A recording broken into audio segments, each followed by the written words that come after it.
बिस्मिल्लाहिर्रहमानिर्रहीम। Myself is doctor Tanveer Arshad Chaudhry. I am a consultant medical specialist. जैसे कि हमारी जितनी भी ऑडियंस होती है उनको पता है कि हम कोई भी व्लॉग जब स्टार्ट करते हैं तो कोशिश ये होती है कि लोगों को वेल अवेयर किया जाए। आज हम जब बात करेंगे तो डायरिया, टाइफाइड, मलेरिया और जो आज डेंगू बुखार जैसी अमराज हैं, इससे इंसानों को बेशुमार ख़तरात लाहक हैं। फ़र्स्ट ऑफ़ ऑल हम बात करते हैं डायरिया के ऊपर, क्योंकि जैसे ही मौसम चेंज होता है या कोई भी मौसम हो, वो मौसम गर्मी का हो या सर्दी का हो, विंटर सीज़न आए या कोई भी सीज़न हो, या आप कोई भी इलाका चेंज करते हैं या आप कोई शहर चेंज करते हैं, तो आपको फूड से सम टाइम एलर्जी भी होती है और सम टाइम जो है वो आपको किसी ऐसी कंडीशनल ट्रीटमेंट के साथ, जहाँ पे आप पानी का इस्तेमाल कर रहे हों या आप कोई ऐसी चीज़ों का इस्तेमाल कर रहे हों जो आपके डाइजेस्टिव सिस्टम को ख़राब कर दे या उसके अंदर कोई ऐसा इफ़ेक्ट या इन्फेक्शन पैदा कर दे जिससे आपकी गट जो है वो लूज़ होना शुरू हो जाए, उसमें फिर डायरिया होता है। डायरिया में क्या है कि आपको सम टाइम में बहुत ज़्यादा मोशन आते हैं। अगर हम बात करें डायरिया को कैटेगराइज करें, इसकी हम एज वाइज अगर देखें तो एज के अंदर अगर बच्चों में देखा जाए तो बच्चों में मोशन का बहुत ज़्यादा आना, पानी का निकल जाना, उनको डिहाइड्रेशन हो जाना, उनके पेट के मसाइल का पैदा होना या उनकी गट के इशू जो है उनका बढ़ जाना, पेट में मुसलसल दर्द रहना या वॉमिट की कैफियत हो जाना या हर खाने के साथ मोशन का आ जाना, ये डायरिया कहलाता है। अब इसी तरह अगर बड़ों में बात करें तो बड़ों में कोई ऐसी चीज़ खाने की वजह से या कुछ भी ना खाने की वजह से आपके डाइजेस्टिव सिस्टम के अंदर किसी भी तरह की ऐसी प्रॉब्लम, कोई वायरल डिजीज़ हो, बैक्टीरियल इन्फेक्शन हो जाए या इंटेस्टाइन के अंदर कोई इन्फ्लेमेशन हो जाए, सोजश हो जाए या कोई अल्सर बन जाए या उसके अकॉर्डिंगली कुछ खाने पीने में ऐसी बदएहतियाती हो जाए जिसकी वजह से आपको बार बार स्टूल पास करना पड़े या ना चाहते हुए भी आपका स्टूल पास हो जाए। पेट के अंदर अगर आपको मुसलसल कोई पेन रहता है, फ्लोटिंग होती है या सम टाइम आपको ये फील होता है कि मुझे हर वक्त हाजत होती है वॉशरूम जाने की या मुझे मोशन आता है या आने की कैफियत होती है, तो ऐसी कंडीशन में जब आप हमारे क्लिनिकल ट्रायल में रिपोर्ट होते हैं तो हम आपकी हिस्ट्री को मेंटेन करते हुए, देखते हुए आपको फिज़िकल एग्जामिन करते हैं और फिज़िकल एग्जामिनेशन के बाद ये पता चलता है कि अगर आपको बार बार इस तरह की कैफियत हो रही है और इस कैफियत को जो नाम हम अपने क्लिनिकल ट्रायल में मेडिकल टर्मिनोलॉजी में देते हैं वो बेसिकली डायरिया है। अब पेट के इन्फेक्शन के साथ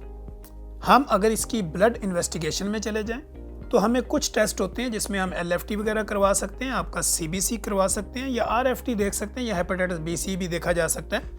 लेकिन अमूमी तौर पे डायरिया में किसी टेस्ट की कोई ख़ास ज़रूरत नहीं होती जब तक कि कोई इमरजेंसी ना हो। तो डायरिया का ट्रीटमेंट जो होता है इसमें फिर हम सॉफ्ट डाइट पे कन्वर्ट करते हैं। अगर ये अक्यूट डायरिया हो तो इसको हम IV लाइन पे भी डाल सकते हैं जिसमें हम ड्रिप्स है, इंजेक्शन है, मेडिकेशन है, सिरप है या इस तरह की बाकी जो रेमेडीज़ होती हैं उनको हम यूज़ करवाते हैं। अगर हम होम रेमेडी की बात करें कि आपको डायरिया है, मोशन लगे हुए हैं, लूज मोशन लगे हुए हैं, पेट आपका मुसलसल ख़राब है, तो होम रेमेडी के तौर पे हम पेशेंट को ये कहते हैं कि अगर आप डायबिटिक नहीं हैं, कोई क्रोनिक डिजीज़ के साथ आप नहीं चल रहे या आपको कोई ऐसी बीमारी नहीं है, तो फिर आपने 2-3 बनाना का इस्तेमाल करना है, दही का इस्तेमाल करना है, इसमें इसबगोल का जो छिलका होता है उसको डाल के आप यूज़ कर सकते हैं, ये होम रेमेडी के तौर पे। इसी तरह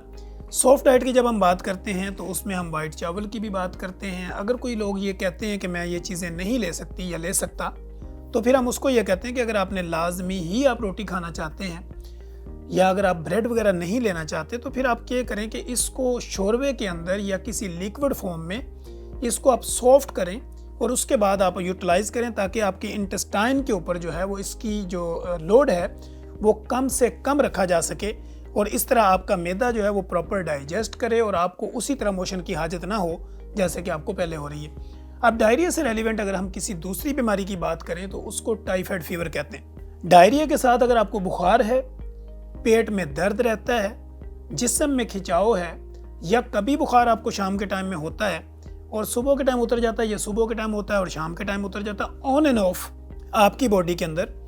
पेन रहता है, पेट में पेन रहता है और बुखार ऑन एंड ऑफ अगर आपको होता है तो ये अलामत होती है आपको टाइफाइड की। टाइफाइड और डायरिया जो है इसकी तकरीबन रूट काज एक जैसी है। टाइफाइड में भी अगर आपने बाहर से पानी पिया, गंदी चीज़ें खाई, फ्रूट आपने बगैर धुले हुए इस्तेमाल किया, सब्जियां आई उसको प्रॉपर वॉश नहीं किया, वो यूज़ करना शुरू कर दिया। और इसी तरह अगर आपने खुली जगह के ऊपर, जैसे मौसम चेंज होते ही आपको डिफरेंट किस्म की जो है वो मशरूबात की आपको दुकान, शॉप्स, खुली रेडियाँ या ओपन जगह पे लोग आप तो ये सारी चीज़ें सेल करते हुए नज़र आते हैं। और वो चीज़ें जब आप यूटिलाइज़ करते हैं, इसी तरह गन्ने के रस का इस्तेमाल करना, शिकंजवी का इस्तेमाल करना, बेशुमार ऐसे मशरूबात हैं, हकीमी शरबत, ये सारी चीज़ें जब आप लेते हैं और जब इसकी स्टरलाइजेशन का प्रॉपर एक प्रोसीजर नहीं होता तो ये काज करती हैं, आपको डायरिया भी हो सकता है, आपको टाइफाइड फीवर भी हो सकता है। अब टाइफाइड और डायरिया की मैंने इसलिए कहा कि इसकी जो अलामतें हैं या इसकी जो सिम्टोमेटिकली चेंजिंग है वो तकरीबन मिलते जुलते हैं। टाइफाइड जब आपको होता है तो पेट में हल्का फुल्का दर्द रहना, बुखार ऑन एंड ऑफ होना। तो टाइफाइड के लिए भी प्रॉपर एक इन्वेस्टिगेशन जब करते हैं तो पता चलता है पेशेंट की हिस्ट्री लेने के बाद। फिर इसी तरह उसकी ब्लड इन्वेस्टिगेशन भी हम करवा सकते हैं जिसमें टाइफाइड टेस्ट होता है, सीबीसी भी करवा सकते हैं, ब्लड कल्चर भी करवा सकते हैं जिससे टाइफाइड को कन्फर्म किया जा सकता है। अब अगर आपको टाइफाइड हो गया तो उसका ट्रीटमेंट जो है वो थ्रू एंटीबायोटिक्स भी होता है, थ्रू इंजेक्शन भी होता है, ड्रिप्स भी होता है। अगर बच्चों में ये हो जाए तो हम इसको सिरप फॉर्म में भी कन्वर्ट करते हैं, इंजेक्टेबल में भी हमें प्रोसीजर में जाना पड़ता है। लेकिन अगर टाइफाइड कन्फर्म हो जाए तो इसका जो ट्रीटमेंट है वो 5 to 7 डेज कंटिन्यू देना पड़ता है और समटाइम्स 7 to इसका जो 14 डेज तक या 7 to 10 डेज यानी 5 दिन, 7 दिन, 10 दिन और 14 दिन